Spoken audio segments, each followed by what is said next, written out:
So we've had a strong influence of different nationalities within this child trafficking ring that's operating in Collin County and throughout North Texas. And they've been a much more powerful influence than most people initially may have realized, and they've operated under the radar. And it's interesting to think about the different technologies in Plano and Collin County being a test bed for these different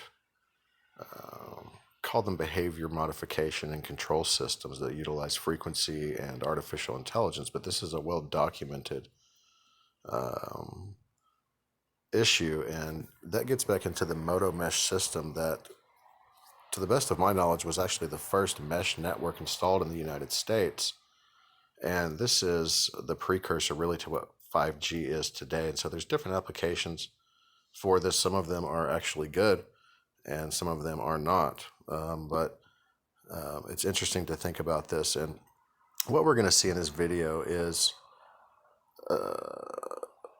an Asian influence here participating in this that we've been watching.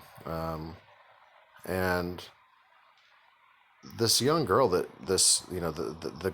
woman that you're going to see with the longer coat on is an Asian, probably in her 50s, maybe late 40s, and she's walking with this young white girl down the street where we know they're utilizing different methods to traffic these kids. I mean, we've got all of this proof from the symbolism within the store itself and other associated symbolism down the street to the different social media apps that these guys use to lure these people in, and the delivery out of their businesses in this area as well. And so that's an interesting thing to take note of. So I'm just going to play this. And there's the young girl there, okay? The older woman on the right is Asian, and you can vaguely make out her features there, but I personally witnessed her. And this girl, it's an odd scene when you see this. What are they doing together? This isn't coming from a racist or a xenophobic or any type of other standpoint other than having been immersed in this investigation. So I will get back and do a video format of all of the things that we've witnessed and put them together. But this is more for the public view of some behind the scenes stuff that's gone on, because this has certainly been reviewed by all the proper authorities that need to look at something like this. And so that's an important thing for us to look at there. And let's see. Take it back. And she walks her all the way around, and a guy actually comes out to meet her. And my presence kind of put some fear into this guy, sparked his decision to kind of not necessarily flee the scene, but make a different move than he was initially. And so I'll fast forward up to here and let you guys look at that. And I'm going to keep this brief. And they're still walking together here out of a known location where they've been trafficking kids and so on. And so they're still here. And they were alerted to my presence. I mean,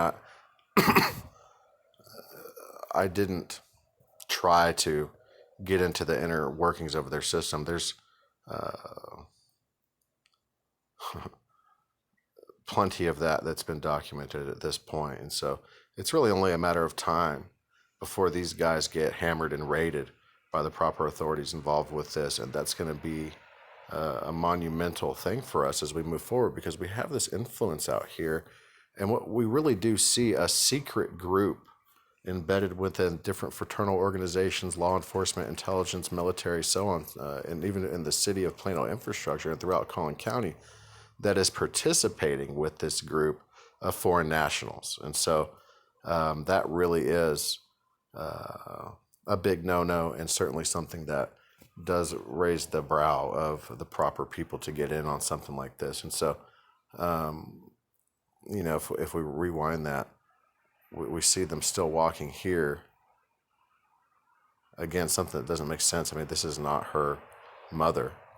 This is not her sister. This is somebody who's clearly not related to the younger girl walking down the left there. And we've seen this repeatedly. And this guy comes out like he was supposed to meet them right there.